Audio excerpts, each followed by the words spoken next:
पुन्हा जाऊयात आझाद मैदान इथे आमचे प्रतिनिधी कृष्णा आवटी आपल्या सोबत आहेत। कृष्णा, मगाशी बऱ्याचशा या आंदोलकांची भावना आपण जाणून घेत होतो। कुठनं आली आहेत लोक, साधारण आत्ता मैदानावरती किती संख्येने आंदोलक असतील? ती संख्या आणखी वाढू शकते। खरं तर जी मर्यादा दिलेली आहे त्यापेक्षा आणखी जास्त लोक येऊ शकतात असा देखील अंदाज आहे। पोलिसांचा बंदोबस्त किती आहे, काय सांगाल एकूणच?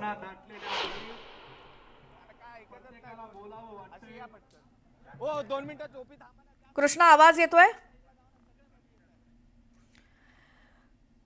तर एकूणच आपण आझाद मैदान इकडची दृश्य पुन्हा एकदा बघतोय। तिथे जे आहे ते आझाद मैदान येथे दाखल झालेले आहेत आणि जरांगे पाटील जे आहेत थोड्या वेळातच जे आहे ते जरांगे पाटील याच आझाद मैदान येथे दाखल होणार आपण पाहू शकतो। सर्वीकडे जे आहे ते भगवा वादळ आपल्याला मराठा क्रांती मोर्चाचे आंदोलक जे आहे ते दाखल झालेले आपल्याला पाहायला मिळतात। एकंदरीत पाहता सरकारला कुठेतरी जरांगे पाटील यांनी जे आहे अल्टिमेटम देण्यात आलं होतं, परंतु सरकारने त्यावरती कुठलीही भूमिका मांडल्यानंतर जे आहे एकंदरीत जरांगे पाटील जे आहे ते मुंबईत दाखल झालेले आहेत।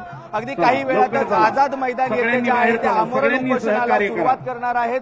आणि सर्वात महत्त्वाचं म्हणजे अगदी सरकारने जे सकाळपासून जे आहे ते संध्याकाळपर्यंत अगदी 5 वाजेपर्यंत जे आहे ती आंदोलनाची परवानगी जी आहे ती देण्यात आलेली आणि आझाद मैदानच्या चारी बाजूला जे आहे ते मोठ्या संख्येने पोलिसांचा देखील चोख बंदोबस्त आपल्याला पाहायला मिळतोय। थेट काय सांगाल, आज आझाद मैदान येथे जे आहे ते आंदोलन पार पडते? सर्वजण तुम्ही रात्रीपासून कव्हरेज करताय, आम्ही पाहतोय। खरं तर टीव्ही नाही तुमचे न्यूज 89 आहे ना, त्याचं मी स्वागत करतो। तुम्ही रात्रीपासून पाहताय एवढा पाऊस पडलाय तरी सुद्धा इथल्या लोकांचा कसुबरही उत्साह कमी झालेला नाही। अजून लाखो करोडो लोक इथे येत आहेत आणि आज मनोजदादा जरांगे जो मराठ्यांचा देव आहे त्याच्याबरोबर आज गणपतीची प्रतिष्ठापना पण होणार आहे आणि या गणपतीच्या प्रतिष्ठापनाच्या समोर 2 करोड लोक मराठी असतील। जे देवभाऊ म्हणत होते हिंदूंचा सण आहे, हिंदूंचा सण कसा साजरा करायचा हिंदूंना, जे कट्टर हिंदू आहेत त्यांना सांगायची गरज नाही। 2 कोटीच्या समोर गणपतीची प्रतिष्ठापना होणार आणि आमचं आरक्षण जे हक्काचं आहे ते घेतल्याशिवाय आम्ही जाणार नाही। कारण का कुणबी म्हणजे मराठा आणि कुणबी एकच आहे आणि त्या आमच्या नोंदी सापडलेल्या आहेत। उलट आमचं आजपर्यंत तुम्ही आरक्षण खाल्लेलं आहे। आज आमच्या मराठा समाजातील गोरगरिबांना त्याची गरज आहे आणि या वेळेला तुम्ही जर आम्हाला अडवत असाल तर आम्ही काही गप्प असणार नाही। तुम्ही कुठून आलात? आवाज येतोय तो काय सांगाल, आज आंदोलन आझाद मैदान येथे पार पडतंय? आझाद मैदान येथे आंदोलन पार पडतंय, मनोज जरांगे पाटील देखील आमरण उपोषण करणार आहे, काय सांगाल? आम्ही जोपर्यंत आम्ही इथं हलणार नाही। कृपया आपण बाहेर निघायचं, जोपर्यंत आंदोलन होत नाही तोपर्यंत देखील पूर्ण होत नाही, तोपर्यंत आम्ही आमच्या मागण्या पूर्ण होत नाही तोपर्यंत आम्ही देखील हलणार नाही, असं देखील जे आहे ते प्रतिक्रिया देताना आपल्याला कुठून आलात तुम्ही? मी बीडवरनं आलेलो आहे आणि आम्ही जवळपास गेली 40 वर्षापासून ती मागणी आहे। मी स्वतः गेली 20 वर्ष मराठा समाजाचा ओबीसी प्रवर्गात समावेश करून ओबीसी प्रमाणे मराठ्यांना आरक्षण मिळालं पाहिजे, त्यामध्ये मी स्वतः ओबीसी आहे। परंतु माझा जो दुसरा बांधव आहे मराठा असताना ओबीसी मध्ये आहे, परंतु माझा काही बांधव ओबीसी मध्ये नाही, त्यांना हक्काचं आरक्षण मिळालं पाहिजे आणि जोपर्यंत आरक्षण मिळणार नाही तोपर्यंत आम्ही आज मुंबई सोडणार नाही। आणि जे नको होतं ते 2023 साली 29 ऑगस्ट 2023 जे आहे ते आंदोलनाला सुरुवात झालेली आहे। तब्बल 2 वर्षा जो आहे तो लढा सुरू आहे, याकडे कसं पाहता? दादा जरांगे पाटील 2023 पासून आजपर्यंत जर आपण पाहितलं तर लोकांचं या मागणीबद्दलचं वाढत चाललेली आहे। आम्ही जानेवारीमध्ये याच्या आधी एक मोर्चा काढला होता, त्यामध्ये तत्कालीन सरकारनं आमची फसवणूक केली, आम्हाला दिशाभूल करण्याचं काम केलं, परंतु आज त्याच्या 5 पट त्यापेक्षा 5 पटीनं लोक या ठिकाणी आलेले आहेत आणि मनोजदादा जरांगे पाटील यांच्या नेतृत्वाखाली या ठिकाणी आरक्षण मिळवल्याशिवाय एकही मराठा बांधव मुंबई सोडणार नाही।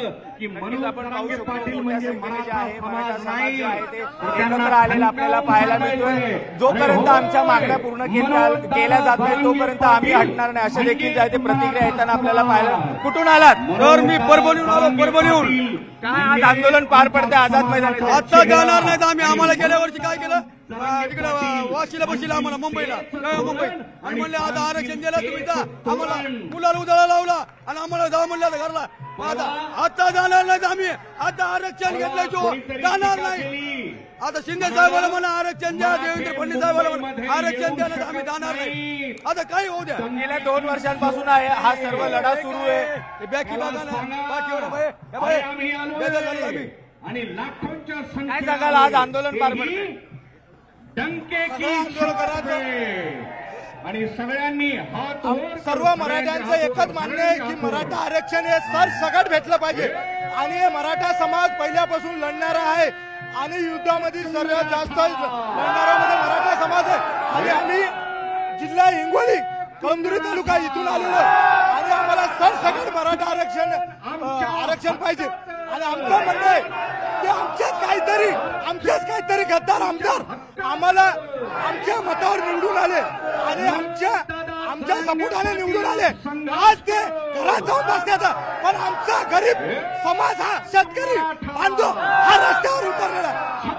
नक्कीच आपण पाहू शकतो समाज संपूर्ण मराठा समाज जो आहे तो रस्त्यावरती उतरणार आणि त्याचबरोबर जोपर्यंत आमच्या मागण्या पूर्ण होत नाही तोपर्यंत आम्ही या ठिकाणून हटणार नाही असं देखील जे आहे ते भूमिका मांडताना आपल्याला पाहायला मिळतात. त्याचबरोबर काही वेळातच मनोज जरांगे पाटील या आझाद मैदान येथे आंदोलनस्थळी दाखल होणार आहे. आमरण उपोषणाला जे आहे ते आझाद मैदानातून सुरुवात करणार आहे. अगदी गेल्या वर्षी देखील जे आहे आझाद वाशी येथे जे आहे आंदोलन जे आहे ते स्थगित करण्यात आलं होतं तेव्हा देखील भूमिका जरांगे पाटील यांची बरोबर आहे कृष्णा. आपण ही दृश्यात आपल्या प्रेक्षकांना दाखवतोय. चेंबूर या ठिकाणी जरांगेंचा ताफा पोहोचलेला आहे. त्यांच्या सगळ्या गाड्या या चेंबूरमध्ये दाखल झाल्या आहेत आणि काही वेळातच आझाद मैदान इथे देखील पोहोचतील. पोलिसांचा याही सगळ्या मार्गावरती बंदोबस्त आहेच. मात्र जरांगेंच्या या ताफ्यामुळे सध्या मुंबईतली वाहतूक ही बदलण्यात आलेली आहे. काही रस्ते बंद आहेत त्यामुळे मुंबईकरांनी सुद्धा याची नोंद घ्यायला हवी की काही रस्ते आज बंद आहेत. कारण आज सकाळी 9 वाजल्यापासून संध्याकाळी 6 वाजेपर्यंत मराठा आरक्षणासाठी मनोज जरांगेंना आंदोलनाची परवानगी मिळालेली आहे. मात्र आता जरांगे हे आंदोलन घेतल्याशिवाय इकडनं हलणार नाही या भूमिकेवरती ठाम आहेत. 3 दृश्य आपण बघतोय. एकीकडे आपण चेंबूरमधली दृश्य जिथपर्यंत जरांगेंचा ताफा येऊन पोहोचलेला आहे. मधली दृश्य आपण आझाद मैदानातली बघतोय. काल रात्रीपासूनच हजारोंच्या संख्येनं मराठा समाज बांधव हे आझाद मैदानावरती पोहोचलेले आहेत आणि आता ते मनोज जरांगेंची वाट बघतायत. काही रस्ते आज मुंबईमध्ये बंद आहेत कारण मनोज जरांगे हे असंख्य आपल्या मराठा समाज बांधवांसह मुंबईमध्ये आलेले आहेत.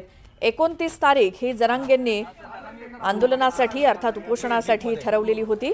त्यानुसार जरांगे अंतरवाली सराटीतनं निघाले. करता ते अंतरवाली सराटीतून निघून आज 3रा दिवस आहे आणि आज ते आता मुंबईतल्या आझाद मैदान इथे पोहोचतायत. त्याआधी त्यांनी जुन्नर या ठिकाणी मुक्काम केलेला होता आणि जुन्नर या ठिकाणी शिवनेरीवरती छत्रपती शिवाजी महाराज यांच्या जन्मस्थळी तिकडची माती कपाळाला लावून मगच पुढे मनोज जरांगे पाटील हे आता मुंबईच्या दिशेनं निघालेले होते आणि आता ते थोड्याच वेळात आझाद मैदान इथे पोहोचतायत. अनेक गाड्या असंख्य गाड्या आपल्याला दिसत आहेत. मराठा समाज बांधवांनी आंदोलकांनी भरलेल्या या गाड्या हळूहळू मुंबईच्या दिशेनं निघालेल्या आहेत कारण गाड्यांची संख्या ही खूप मोठी आहे. न्यूज 18 लोकमतचे प्रतिनिधी सुद्धा प्रत्येक या मार्गावरती प्रत्येक क्षणीचे अपडेट या मोर्चाच्या या आंदोलनाच्या संदर्भातले आपल्यापर्यंत पोहोचवत आहेत. मनोज जरांगे पाटील हे देखील एका गाडीमध्ये आपल्या सगळ्या कार्यकर्त्यांसोबत पुढे सरकतायत आझाद मैदानाच्या दिशेनं. आज सकाळी 9 वाजल्यापासून बरोबर आझाद मैदान इथे आंदोलनाला सुरुवात होईल.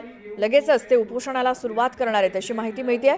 आज सकाळी 9 वाजताची वेळ ठरवण्यात आली आहे. मुंबईमध्ये ट्रॅफिक पोलीस सुद्धा मोठ्या संख्येनं रस्त्यावरती आहेत कारण ही सगळी गर्दी हे सगळं ट्रॅफिक मॅनेज करण्यासाठी आणि म्हणूनच आजचा दिवस या सगळ्या मार्गावरती मुंबईकर जर प्रवास करत असतील तर त्यांनी या सगळ्याची नोंद घ्यावी. न्यूज 18 लोकमतवरती ही बातमी बघा. मनोज जरांगे पाटील आपल्या समर्थकांसह मुंबईमध्ये आलेले आहेत त्यामुळे मुंबईतल्या वाहतुकीमध्ये मोठ्या प्रमाणात आज बदल करण्यात आलेत.